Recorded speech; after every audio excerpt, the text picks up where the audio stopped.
It's come to our attention that a lot of you may be missing out on a whole mess of other AV Super Friends content. Here's the deal. If you're hearing us only once a month, you're getting ripped off. Seriously. We have over 100 full episodes of content, and you've heard only about 1/3 of that. We release at least 3 shows every month, and you're hearing only one of them. To get the rest, go over to avsuperfriends.com, and you'll find links to your favorite podcast services like Apple, Google, Spotify, Amazon, and more. But if you want to do it right, you'll subscribe directly to our RSS feed to get each episode right away. Do it now! This is AV Super Friends On Topic, a 30-minute monthly roundtable focused on a single topic. This discussion will be opinionated, to the point, and saturated with our well-known blend of painfully won expertise and deeply ingrained immaturity.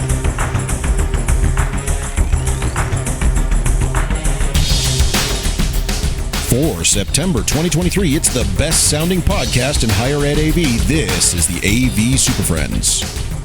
Broadcasting live to tape from coast to coast, easternmost to westernmost, northernmost to southernmost, gatepost to hitching post, I'm your local host who can boast the most milquetoast and utmost humility. I'm Chris Dector, and it's time for another Friday afternoon podcast adventure.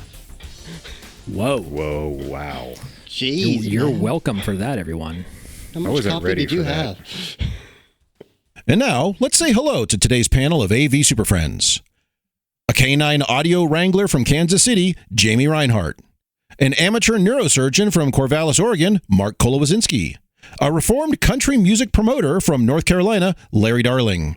And an aspiring rodeo juggler from Southern Kentucky, Justin Rexing. So today we're going to talk about student experience and everything that means, because we are here at institutions of higher learning, and it's one of those things where if you think about it, at the end of the day, if you're here for the stuff, you're doing it wrong. So you want to be here for the faculty, staff, and students. Most importantly, probably the students, because they're the ones paying paying the tuition, which pays our salaries. So I'm paying the damn tuitions. Jamie's paying tuition, but that's to a different institution.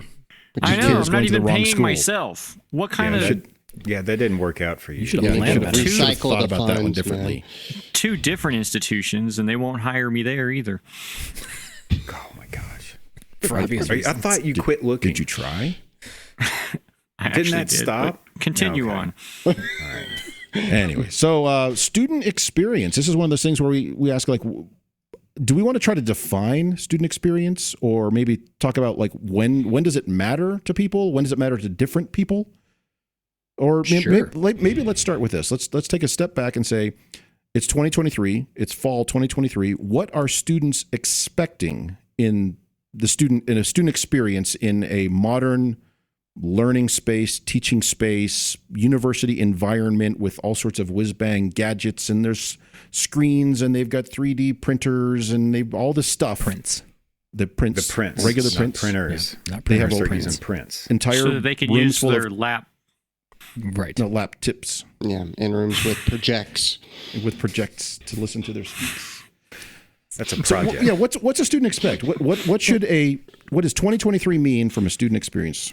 Well, before we even dive into that, all right, let's take a step have back you further. all experienced an actual learning/class in a space that you have actually outfitted?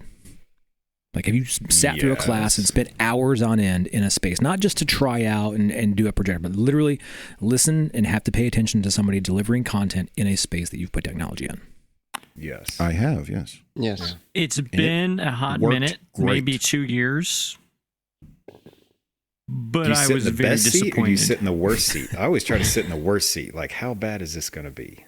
No, I think it's important. You should all look for opportunities to do that. Even if you don't have something, you should go sit in a class. At least get that teaching experience. And I guess that's my PSA here for the day: is go attend a class in which you've provided technology. Go do it. Well, who cooks food that they don't try? Right? I just cook and throw it right in the trash. That's not. I don't ever eat anything. If you cook something, you better be eating it before someone else does. That's all I got to say. You should. Wait, you don't go cook food and then just go leave it in your classrooms for the next class? Sometimes. Only during Halloween. Tuna casserole. There is an age limit to that question, because I can tell you my children cook a lot of things that they'll never eat themselves. And I question when I get Speaking offered. of us on this call, I wasn't referring to your children. No. Okay, so back to the question. You said who? Back to the question. The students, what is that experience? Like an Alcam. Is it out? I don't know. Well, I would say there are people at our institutions who would expect that sort of feature set, but are the students expecting that? Because we know those people are wrong, but what do the students want? Yeah, I think that this falls into like two different categories for me. The in-person lecture system, it's a pretty equitable student experience. Like everybody in there gets the same experience, whether it's really good or really bad, and that's arguable to base. That's usually good IT service. If it's bad, it's good as long as everybody gets it. Usually, yes, 80% is great as long as everybody gets 80%. That's right. The TCP that and way. socialism, but Yeah. it's one of those things where I think it hinges upon the instructor, upon whoever's presenting, even if it's not an instructor, but whoever's presenting, it all hinges on that. Now, whether or not they're hindered by the fact that the project didn't turn on or the speak didn't put out sound. Didn't put out any We don't do ERS anymore in AV. No. Did nobody tell you, Mark? Go. It's all IT. So, Jamie, if your speaks more. aren't working, go check the amplify. but but we have that going on, and I think the students are fine. I think when we really get into that student experience is when it's those one-off courses, theater or media of some sort, Some sort of experiential online, learning. Yeah. where the idea of high flex, I think, where it gets into the point where there is a very distinct difference in experience for all the kids. Half of, if they're not there, they get a different experience if they're sitting. My pharmacy program has 3 different locations. One of them has 175 seats, and they're all in lecture. The other 2 operate more like small group studies. They have less than 20 kids, and they mute the mics and they talk to each other, and they collaborate live during the lecture and the course, and and it's really interesting because it's a cacophony of sound. They just turn up the instructor from the far side, and so their experience is completely opposite of what their brethren are, 300 miles away. So I don't think the students really quantify experience until it's not there. It's like, well, that wasn't equal. But when it is, they're just kind of like, well, my instructor sucked, or okay, so PC sucked today. So it's weird to argue for the student experience, because I don't know if they really know what they want. Most of them are coming from other schools or locations where they don't have anything. Like yeah, they recognize when they don't like it, and that's. But have they ever asked for something? I want to be able to do what? What does the student want to be able to do in a modern teaching and learning space? We make assumptions that they want to be able to see and hear and be heard. Most of the time when I ask that question to, like I have 2 college age students, or when I'm walking around, or it's number 1, wireless network. Mm-hmm. Done. Saturation. End of statement. Yep. As long as they can get their device, whatever that device is, on a network, they think it's okay. Yeah. Well, I would say I would agree. That's certainly the ground floor and has been for a number of years. That's just they've grown up with it. That's network connectivity is ubiquitous. So whether that's cellular, Wi-Fi, whatever, it's just there. But I'm curious, and maybe Jamie, from your standpoint, with one of the kids saying that's what they're expecting, or both the kids saying that, one of them being new to college. All right, give that 2 or 3 weeks. Well, now what? Because they know that that's out there. They know that they walk around and they can get that while they're, in any place on campus. So what's next after that's a given? It's like that. What would be the next level of request? I very rarely hear anybody complain about all the shit we care about. Right. Oh, the screen's too small. Unless it's movie appreciation, right? Have you ever heard a student complain, though? Not Do you very have tickets often. where it's like a student called and said, I was in the back of this room and I couldn't hear the instructor? Usually it has everything to do with the instructor can't log in, right? Like their expectation is that whoever's presenting this material is capable of utilizing the equipment to make it work. That's an excellent point, because I have received tickets like that. Like, hey, we're doing a Zoom thing, and we can't hear the people in the back of the room. We're in the back of the room, we can't hear. And it turns out because they had the wrong, audio settings selected. So you're exactly right, Jamie. The expectation is that person at the front of the room who is an expert in their field is also an expert in the NASA command console that somebody built 10 years ago and is expecting everyone to operate. But I do think it goes, and again, their experience level is based upon whatever they're in. Biology students complain more about their experience level in the lab spaces that are not to their expectations. They're like, I'm in a biology lab in college. This should be better than my high school, because that's not always the case. Well, right? I think We know that comes along with what they're expending, that value proposition. They are hyper aware of the cost of every minute they are in that space. And if they have an instructor fumbling around at the front of the room, they're looking at their watch, like, dude, you just wasted 10 minutes of this class trying to figure out how to open your PowerPoint. What are you doing? Equate that to us going to a concert or the movies. We would be super pissed if the movie started 30 minutes late because of technical difficulties, and that's like $30, right? Or we'd be super upset if the audio system died before a concert and they had to delay it another day. Turned into acoustic. That's just a concert of $100. It's called $200. This is not thousands of dollars. I don't go to very many live music events, but I now go and I have to turn off that critical part of my brain because to be able to none of enjoy them it. are good. I have to focus on the band.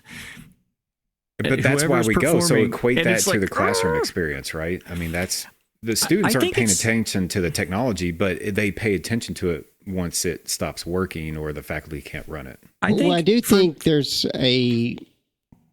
needs to be an understanding of what the students' learning or what their desired outcomes are. If they're really focused on learning the material, then even some of that lecture stuff that we were talking about, it is a universal experience for all the students. That still doesn't mean it's a good experience. That just means everybody's getting the same thing, where if they're after a reason to be in the room, a reason to be on campus, which I think is what all of us are going to really be trying to push. We need to push for those experiential things, which will require more of our spaces to be one-offs. I think, and that's where I see that our role in student experience comes into play. I think in the generic 30 to 70 seat classroom, you just do the best you can to make sure the instructor can deliver a message.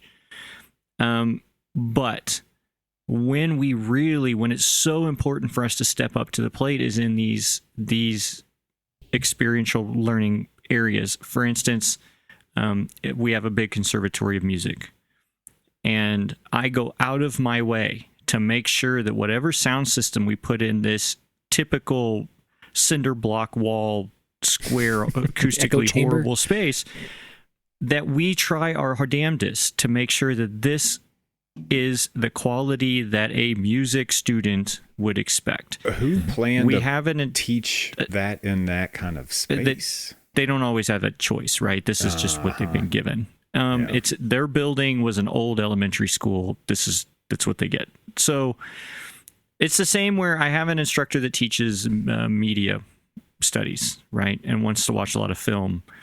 And he's in one of the lecture halls that is not equipped to be a film studies room. It's not. And in fact, it is so ill-equipped now that the roll-up projection screen is leaking oil all over it. The tabs of the tab tensions are falling off, and the projector's dying like a horrible death. And he's complaining about it. And he's saying, well, it's not bright enough. Blah, blah, blah, blah, blah. And he's right. 100% right. This thing's a dog turd that needs to be addressed. Got to have money and time, right? And I tell him that. I'm like, I got to have money and time to fix this. Why do you want this space? It's not even set up for you. I've got this one over here that's actually a better screening room. Doesn't have enough. He says, I want the biggest screens possible. Yeah.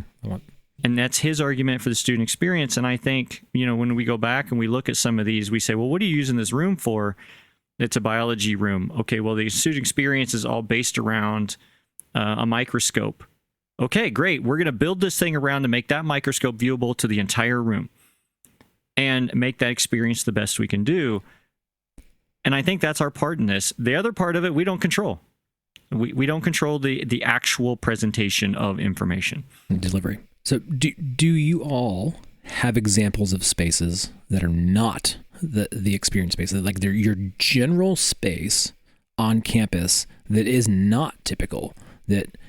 Like for us in Link, right? We have these round rooms that are extremely built around the AV experience, and they're not tied to a one of the specific colleges or department on campus. They are there for everyone, and those, that experience is 100% tied to not only the availability of the resources there, but also the instructor to be able to use it effectively, right? And so it's not just what we do, it's just what we do plus the training of the faculty and all these pieces working together. And it's much different than like that unique lab experience. It's a little more curated.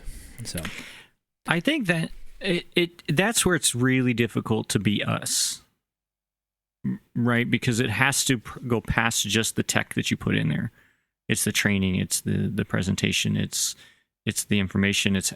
But as long as we're all, I think we all agree, as long as we're all out there and we're fighting to, we even call it the adequate room.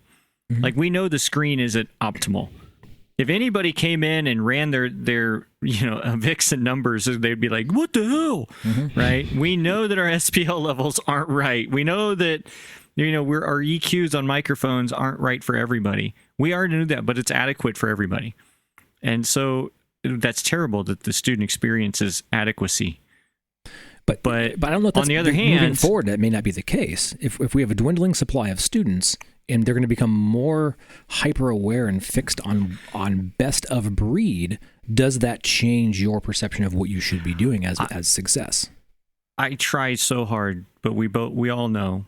I say both because you and I talking, but we all know that sometimes creating the equal experience or the nice experience is outside of everybody's budget or idea. And to your point, I think, I don't think it would change anything how I approach all these projects, because I always try to do the best I can with the resources available, whether my resource limit is our resources or the money resources. We always try to design up to those Avixa standards or any other standards out there to create that experience, but that normally does not happen.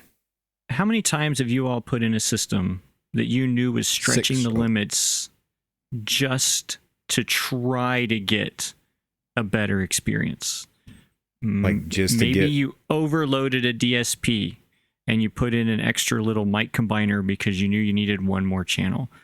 I mean, how many of you have stretched your budget so far desperately trying to improve the experience because you couldn't get any more money? Or am I the only one? So I've got a project right now where it's not so much about trying to stretch the budget to improve the experience, but improving the experience was the entire point of the project. These are very heavily used rooms in a generic non-departmental classroom. It's a generic university classroom space, classroom building rather. And these rooms are used very heavily. And as part of that was like, okay, can we maintain, for lack of a better term, feature parity? We're not going to remove or add features or whatever. We're going to make it work better, because the entire goal of this project was to streamline and kind of increase reliability and simplify operation and all. We're not going to dramatically change the space. We're just trying to let's get the technology out of the way. Let's take this 12-year-old system that has had things stacked upon it year after year after year to keep up with the needs of modality and the requirements of the teaching and learning going on in the space. Let's maintain that, because we agree in 2023 it should be hybrid capable, et cetera, et cetera, et cetera. Can we clean up the space in such a way from the ground up, from the, take it down to the walls and all the rest, just to try to remove the technology and see what sort of, how the space operates at that point. And we just did that with a couple of rooms with the goal of, then let's see how that plays out, make a few modifications, tweaks, whatever that people need, and then do a whole bunch of those to just get these house of cards systems that we have, get that out of the way of the teaching and learning, because it is actively, in many cases, actively impeding the teaching and learning in the space. But was that an attempt to fix the lectern experience, or did you wholesale change the student experience in that space? I would say it's student experience from the standpoint of things are now appropriately sized. the image is bigger, brighter, etc. They can now hear and be heard. They can easily access the material for the class. So it's across the board. It's not just from the lectern, but it was a wholesale. We stripped out everything. I in some of these rooms, I took out microphones that were installed 2 years ago. They're perfectly serviceable microphones, but they were, house of cards stacked on top of previous, on top of previous, on top of previous. It's just causing all sorts of trouble. Let's get all that out of there, but maintain that capability to try to streamline the operation so that the teaching and learning is, the at the forefront of this. Yeah. Yes, efficient. And I think to your point, Chris, we go into these projects, I think all of us do this, looking to improve something. And sometimes we have to Band-Aid. Well, let's just improve this one thing. And when you do that so often, Chris, like you said, you just have to start over. And the question is really, how much can we improve this based upon our current resources? Because if we all go into a project, we're going to improve this in some manner, whether it be removing stuff, sometimes just removing stuff can improve a system. Addition by subtraction. Right, exactly. Yeah, absolutely. I mean, we're doing the same thing that Chris did. We're, all the stuff we put in over COVID, we're replacing those rooms now, and we're starting to find out, okay, what worked better and what has to go, and we're cleaning up those systems and we're making them brighter and everything else, getting them up to spec. But at the same time, we are simplifying the instructor experience so much that they can focus more on teaching. And I think that in and of itself really works to the students' advantage. Effect. It's acknowledging that their time is valuable and that instructor can go in there and do what they are hired to do effectively. Yes, right? Which is going to equate to a better student experience. But it's unseen, unheard, right? Mm-hmm. It's like we do these things. They're like, nothing changed. But you shouldn't let it be unseen, unheard. When your CIO or somebody asks you, why are you doing this? That should be in the language. We are doing this to fix this problem. Yes, I agree. But the end client, the students and faculty, when they come in, what do they see? Oh, there's a screen, and there's a projector, and there's a thing. Now, they may know, like to Chris's point, last semester, this thing was a piece of crap. This semester, it's not so much, but I don't know what changed, but it's better, right? It's well, and one of the things I didn't mention a lot of times, and it very much so, it's very subjective. One of the things I didn't mention when I was describing this earlier, this project has two phases. The building this is going into has 30 plus classrooms of various sizes in it. We picked 3 to do this summer: a mama bear, baby bear, papa bear, small, medium, and large classroom, with that same overall goal to try to streamline the operation, and whatnot. Phase 2 is, okay, we've lit these up for fall semester. We're going to do focus groups with faculty and with students. What do you like? What do you not like? What do you want to change, et cetera? With the entire understanding that even though these are brand new rooms, we just did them, we're going back next summer and making a few tweaks and changes here and there. Mm-hmm. Because I've already got a list for myself, like after being in the space saying like, oh, damn, we should have done this. Oh, I'm going to take that thing and I'm going to put this over there and do this with this thing. But we've also added some secret features in there that we're not telling people yet because I want to make sure they're 100% dialed in. Like, for example, fog machine. Yeah. Oh, yeah. That's exactly right. Fog. But like lasers. Use BYOD conferencing. So we'll give the ability for someone to drive the Zoom system from their laptop if they want. And we did it without doing giant switchers and stuff like that. And Larry shaking his head is exactly why I didn't tell anybody. I want to test it and see, is this a value or not? It doesn't really change much in the system. It can work. It can. But see, I'm not doing it by the same way you guys are thinking of switching it in hardware. I'm switching it in software. So we want to test that. Anyway, things like a video processor for a multi-display, large canvas, things like surround sound in a space that never had it before and doesn't, one of those things. It's like, but I'm not doing that for the sake of doing it. I'm doing it because that need is there. And there are several other spaces that do things like it, but not well. So let's be intentional about that. But phase 2 of this project is to go back and get feedback from people and find out, kind of as you described earlier, hey, I don't know what changed in here, but it seems to work better. And my goal, honestly, success in some of these spaces, especially like a large lecture hall, if people don't notice that things have changed, but also recognize that like they don't have to ask for support and they just push buttons and stuff works, that's a success to me because we can build on that and then get into kind of some of those customized. Or let's look at those experiential learning spaces. Let's look at some of the more advanced things because we're setting a new baseline for what and I'll say it this way, a basic standard classroom should be. As opposed to, I think a lot of the temptation is, I'm going to start with this high end thing, and we're going to do all this stuff, and we're going to go. It's like you need to get your house in order first. You and I'll tell you right now, technology, not trickle down. Very much so. Yes, I'll tell you right now, our house is very much not in order. So we have a multi-year lift to kind of get that beat into shape, and then we'll build from there. But if that student experience is maybe they didn't notice the presentation and conferencing technology. Yes. They just went in and they took their boring lecture class from their boring professor that they really don't like, but they were able to see and hear everything, and it just freaking worked. I would consider that a major success. The best one that I had was an instructor was complaining about, I think it was a projector. It's been a while. Over semesters. We finally changed it out over summer. It's a large venue auditorium, and went back in, got feedback from the professor. Said, what do you think about the new system? Well, it works great. Well, you had all those complaints before about, I was just wondering, what complaints were you talking about? Everything's always worked. Everything's been fine. So it was so good, they had forgotten how bad it used to be, and they're just progressing forward. Well, have you ever been driven by like a really binary metric that says, we want you to approach a space because we're trying to improve DFW of students, first-year students? Drop out, did not finish, fail, withdrawal, those things. So make sure it's right. Everything has to work because it's an actual concrete metric that we're trying to improve. So anything that impedes all that stuff from not happening, go fix that. And then I just want to kind of ask, do any of you look at what types of classes are in your common space? And in this day and age, I believe that spaces that are serving the first year experience are almost more important to get right than those specialized, unique, one-off boutique, because you got one shot to get that right.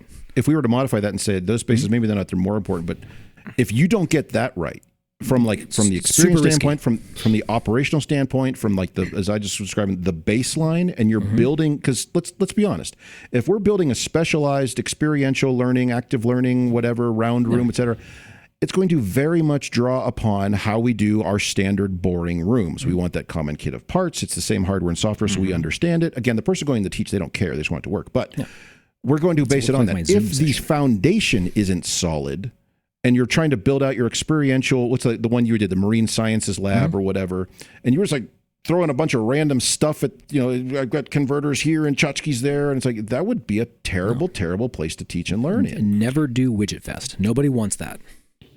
Oh, now, I enjoy Widget Fest. I try to your go question, every year. I have never seen the exit survey results, the quantifiable metrics that say they didn't stay here because that lecture hall's crap. Right. Maybe that's it's holistic experience, right? So we've done the math. We've actually done the polling. And we've asked them. So in our unique spaces, in Link, I always refer to that because it has the most unique spaces in it. As part of Dr. Dorbolo's work, the geometry of learning, they wanted to know where the students were at, what were their grades were. They all opted into this. And then the big takeaway is that we did not do academic harm. Therefore, we did improve the dropout. Do no harm. We did no harm, right? Because it wasn't transparent in the data set that you can't see all the grades, but students stayed engaged. They stayed in the room. They did not withdraw from the courses, and they continued on their career at the university. They did not leave. So from that, we can glean we did not harm that experience. I think the one thing that both you and Chris have mentioned that I wish we did more of was polling the students, finding out what the students thought. It's not easy to do that. No, it's not. And it's something I've wanted to do almost everywhere I've been, and getting that feedback is very challenging. Hmm? Yeah, in particular to the services we provide. Yeah. Now, how many times, because I'm going through this right now, we sit in the new building, the new building planning thing, and we are the only ones at the table yelling, you cannot put a 55-inch screen in the front of 400 people. It's 21 by 9. It's fine. But, I mean, I find and we're going to reuse the one we already have. That's where my argument for the student experience is usually the highest interactivity, because people are making decisions based upon paper drawings, not able to render it in 3D in their own brain. or even if it is a 3D model, they're not able to rectify this in the real world experience of this is going to suck.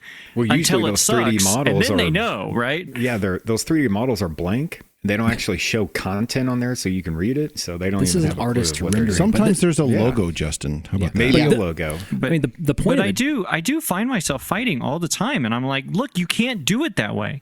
I'm tired You're of fighting. ruining this for everybody. But that's- Everybody I'm that's tired of involved. fighting. everybody listening to this, everybody here right now, if nothing else, when you're in those meetings, you are the only voice that student's going to have. You are the only Usually, advocate they're yes. going to have in this entire process. It is I your would job. agree. It is on your shoulders to make know how many sure times that this gets done I've been- right.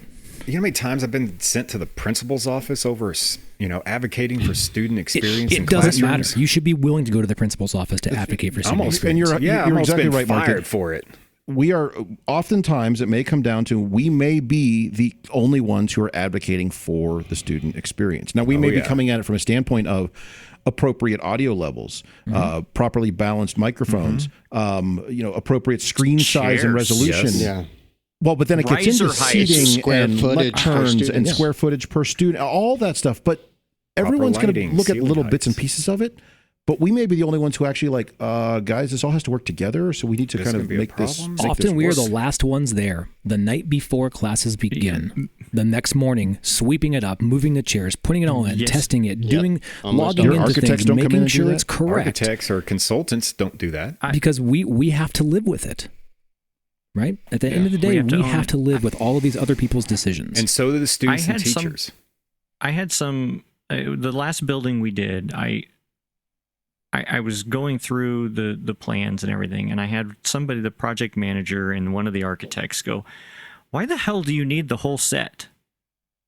Because we're the only ones that use all of it. We Yes. use, where is the HVAC vents? Where are they? Where is the VAV valve?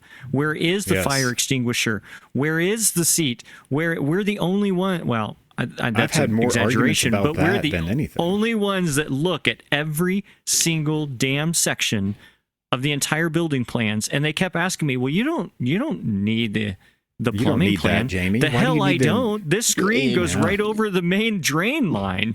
Or that's why I've It's seen, like you I've seen didn't plan rooms it that have properly. divisible, operable air walls that can actually impact hanging projection screens. I'm like, Yeah. who didn't coordinate this? Yep. Yes. And But that's also some of like the beauty and like the piece that makes it terrible in the job is we have to sometimes call out people and have that uncomfortable conversation and be like, "Hey, I know you're not being told this, but that's not gonna work, and here's why it's not gonna work." And It's easy stuff. Like here's a real one that I'm dealing with right now. Hey, you see all this stuff that you say that's going to fit in this rack? That's actually not even going to fit in that rack. So there's going to be stuff on the floor plugged in. Good luck. run the cables, tape it down. Yeah, tape it. Gaff tape. So I do want to, I want to bring this to a wrap, but I do want to bring up one aspect of things that we haven't discussed in earlier discussions about planning this. We wanted to make sure we focus on this. What are some good examples of spaces that we really think, from a student experience standpoint, really work well? The first one that comes to mind a lot is esports. There's a lot of schools doing that. There's a lot of schools doing that very well. There's a lot of schools not doing it so much. But the ones who are doing it very well, you keep seeing and hearing about them. And that is like an entirely student-driven, student experience space. It's like, this is for the students. And it's not there to, I mean, in many cases, it can support specific academic programs, but it's not their academic first. It's like, we're going to do a space that is just for student experience. And if it does these other things, hey, bonus. If it drives enrollment, bonus. If it keeps them enrolled, great. But that's not where it started. So I'm just think about that from the standpoint of that is an interesting kind of flipped model of building a physical space. It absolutely is. And I think that's why it's so intriguing to a lot of different universities right now, that they see it and they're like, wow, that you're seeing students flock to that. But it's hard to get concrete, like, why? What is it about that? So you're having to unpack, and it's really about that experience. And I think the ones that do it well, it is more of a holistic approach. Like, they do have the program behind it. They do have student life behind it. They do have the space, and I think that's the key. Wait, you're like, saying it's they not, didn't just buy a bunch of computers and stick them in a and room stuck and them in say, a we computer did lab? it? Yeah, You mean exactly. yeah, We took a But I've computer lab seen and it. converted it. Done. Yeah, Yes. I've seen that both ways, Larry. To your point is that they're behind a cipher locked door that only the team members can get into and operate in. And then I've seen it the other way, which I believe is the right way. The UNCG, Missouri Western has one, but where it's out in the open, in the middle of the student center. And during certain hours, it is locked down. You're not allowed in here because it's team training time. But everybody there can see the team train. They can see this team in there going through their things, and they just lower the partition so you can see in, but you can't hear anything. Don't look in here. No, But I think that's wonderful. I think that makes it as part of the students. That makes it, look at this. Nobody cares about the projection screen in the auditorium. They care that, oh, you have a movie theater that we can use. Like I can show my edited version of my documentary in a real movie theater. Yep. No matter how bad it sucks, it's your movie theater. Invite your family.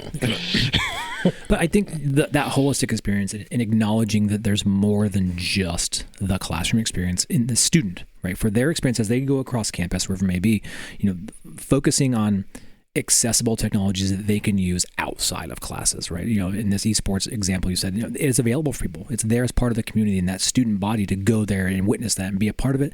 Same thing like informal teaching and learning spaces. Do you have spaces that support the classroom outside of the classroom, your hallways? Think about being stuck in an airport. What do you want to have if you're waiting for your flight to go? Like you want charging things, you want tables, you want chairs and things to sit on. Let us put a bar in the classroom. Right. Yeah, well, some may. The different universities have different things, but I've been in classrooms that have bars as part of a hospitality school. They can. Right. It does exist. Yeah, they can.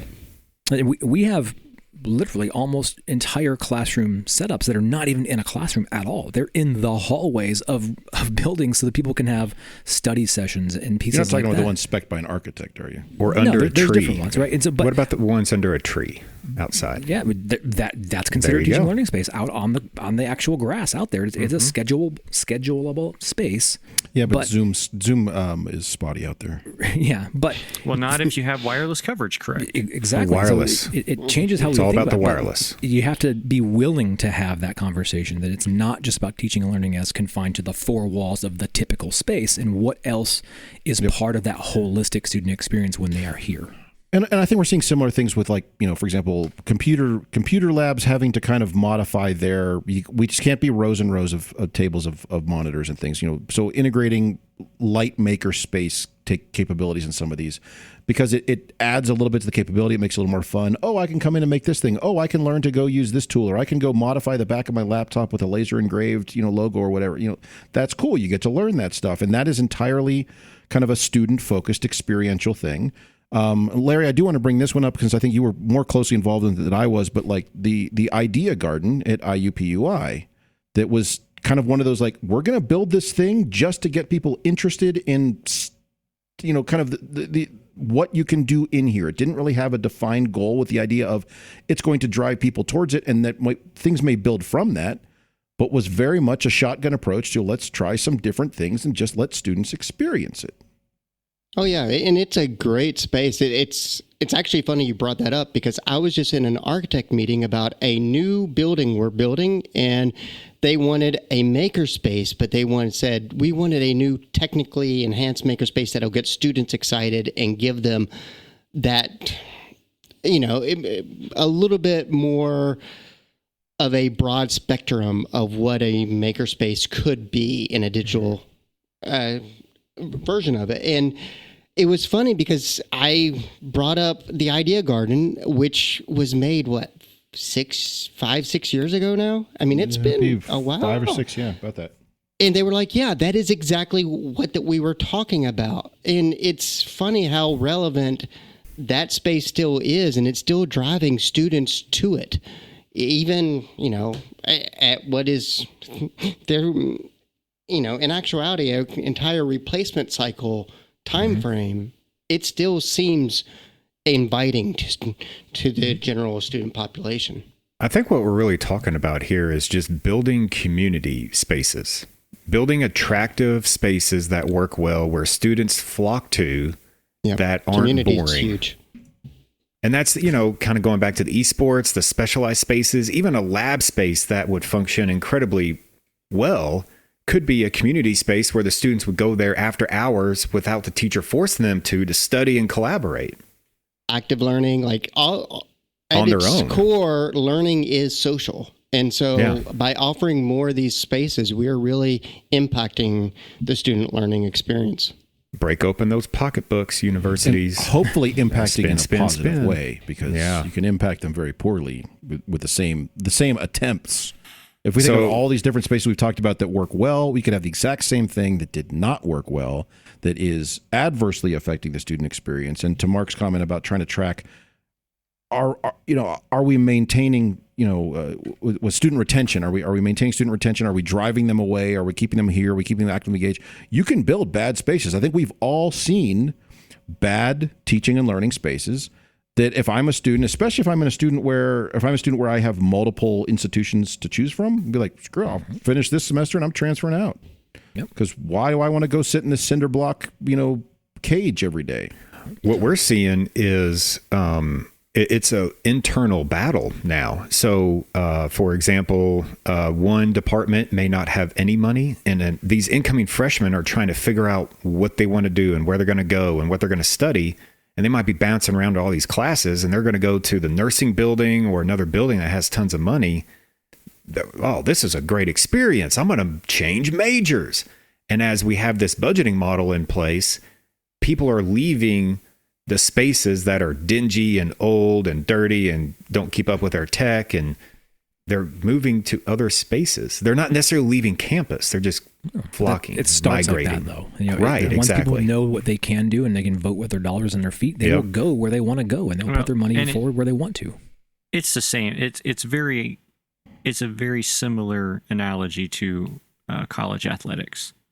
I mean, look at that arms race there. Yeah. Oh, I have the best locker room. Well, nobody sees the locker room, but by God, we all brag about it.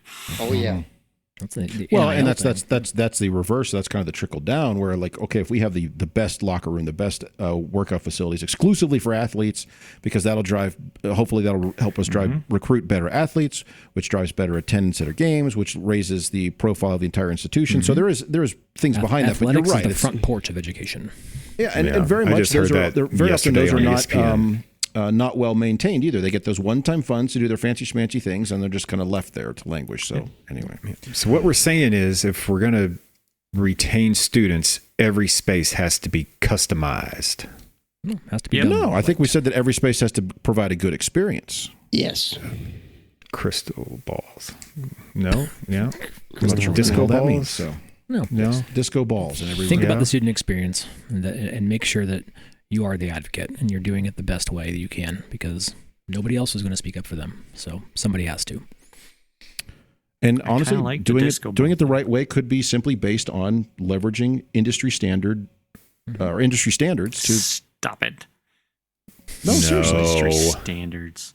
You just customize everything, make it look flashy lights. We don't have standards. There is no I don't standards. like these standards. I have other ones. Anybody just look at AV over IP. Has very low standards. We have so many standards. That's not what we I'm don't have about. standards. You know it, so. Because I like to say this to my team as we're moving from one major ecosystem to another, from AV manufacturer standpoint. Do you know who doesn't care what the touch panel says on its little bezel? The faculty and students. They don't give a crap as long as they can touch it and it works. So just make it work. Just make it work. That's all they want. So, all right, well, get out of here. We'll come back to this next month. Yeah, why not? Yep. We'll see. Hopefully the students have better experience this fall. Only if they bring their compute. Yeah. And laps. Thanks for putting up with yet another episode of AV SuperFriends On Topic. You can contact us with questions, topic ideas, or general complaints at avsuperfriends.com.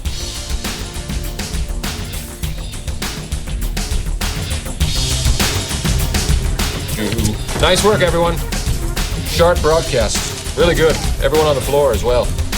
Really a lot of hustle. I liked it. The opinions expressed by the AV SuperFriends are solely those of the individuals and do not represent their respective institutions, organizations, companies, or clients. AV SuperFriends on Topic is an independent production wholly owned and operated by AV SuperFriends, LLC. For the highest quality recording of all of our shows, visit avsuperfriends.com.